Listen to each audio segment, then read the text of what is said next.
बाई थांबा, मुलीवर हात नका उचलू. आई पप्पा, मी एका मुलावर प्रेम करते आणि आम्ही लग्न करणार होतो, म्हणून त्याने मला तिथे बोलवलं होतं. तुला विश्वासात घेता आलं नाही आणि 6 महिन्याच्या फोनवरच्या ओळखीनं लग्न करायला निघालीस. बघायचा आहे का तुझा हिरो? ए आणा रे त्याला. हा बघ तुझा हिरो. हा हा नाही, प्रोफाईलवर वेगळाच फोटो आहे त्याचा. अगं मीच तुझा हिरो. माझ्याच फोटोला तू लाईक करायची आणि माझ्याशीच चॅटिंग करायची आणि माझ्या बरोबरच लग्न करायला निघाली होती.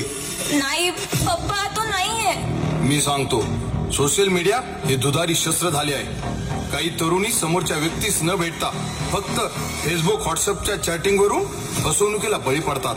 तेव्हा सोशल मीडियाची ही काळी बाजू उघडकीस येते. म्हणजे साहेब, हे सगळं सोशल मीडियामुळे झालं? होय, हा जो पकडलेला माणूस आहे ना, त्याचा धंदाच आहे.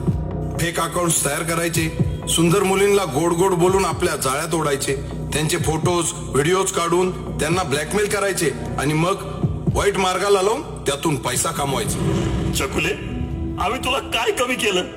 एकुलते एक म्हणून किती लाड केले. सामोर जावे लागत आहे. मुलींनाच नव्हे तर मुलांना देखील अश्लील व्हिडिओ कॉल्स करून ब्लॅकमेल करायचे धंदे जोरात चालू आहे.